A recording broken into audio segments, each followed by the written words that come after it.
For UConn, again, same thing said to start the game, hit a little bit more three-pointers, and obviously Sam Cassell is starting to see that shooter's touch again. So if he gets hot coming into the second half, if he knocked down a few more of those threes, then that would be big for UConn. Only one three-pointer apiece for each side as Boatwright will get the handoff from Barima at the free throw line and then lob it up to the big man for the second time this half. Brima gets up and slams it home for UConn, and the lead's cut to 3. We saw the finesse last possession, and there is the power. Brima with the thunderous alley-oop. Duran, an even better finish. Duran with 10 points now as Hamilton drives the lane and another lob to Brima. UConn has 6 points, this half. 2 Brima dunks and a Brima layup, all on lobs. And the lead again back to 5. That has been one of the Huskies' best sources of offense. You saw it a lot in Puerto Rico. Not as much against Texas, but it's back now. The dribble penetration, you draw the big man, then that just lob it up to the big athletic 7-footer.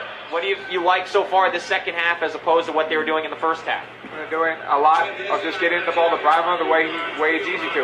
Chuck it at the rim, let him go get it. As you saw on that last possession, I thought Hamilton was going to go in and try to make a shot for himself, but here comes Brima way out of the way, and that's what UConn needs to start doing, is getting that down low and then getting that defense to sag in a little bit more, where you open up a few wide open 3 points out of the perimeter and start knocking those down.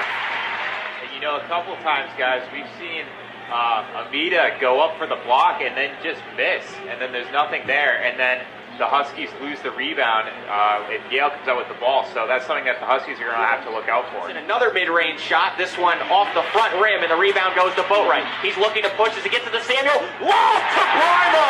Lord have mercy on that rim as Brima's third dunk of the half, and UConn within 1 with 12:48 to go.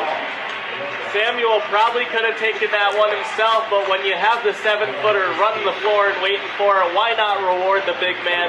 Another thunderous slam. Yale's forced to call timeout, and this crowd is about as loud as they've been all night. And there's another aspect of it.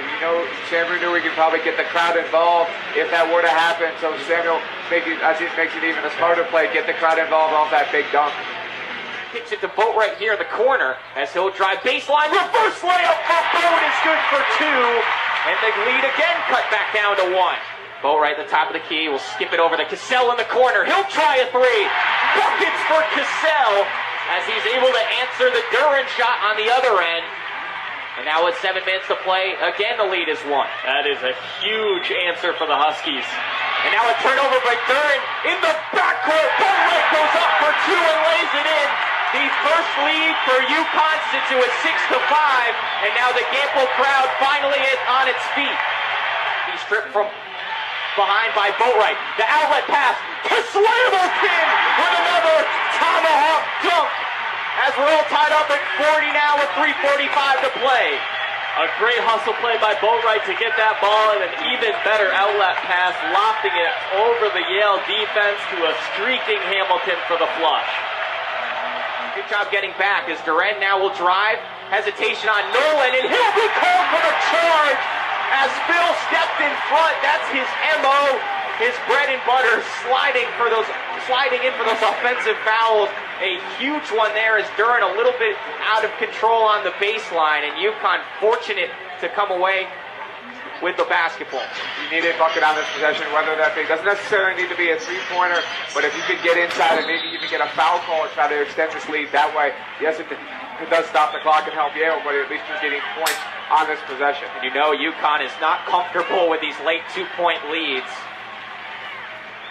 especially after that Texas game. The funny thing about basketball, though, Yale with a terrible 3-point shooting percentage in this game so far. They've only knocked down 2. They've attempted almost 20 in this game, but you have to imagine that's what they're going to look for on the next couple of possessions. All I can imagine in my head right now is Jonathan Holmes, wide open 3, floating into the net from the Texas game. Yale's going to have an inbound play, have to guard the 3. You got to guess that Yale's going to go for the win here. 3.2 seconds left, inbounding onto their own basket. Realistically, they're not going to have a better chance than right here to win the game. Here we go again, folks. 0.3 more added onto the clock, so 3.5 seconds to go. UConn by 2. Yale with the basketball. ball under their own basket. Interesting seeing Durant throw the ball in. But Yale could be sneaky. The one guy you always lose is the inbounder. It could come back to Durant after the inbounds pass. It's Samuel on him. Crowd on its feet as Durant kicks it out. About to go 3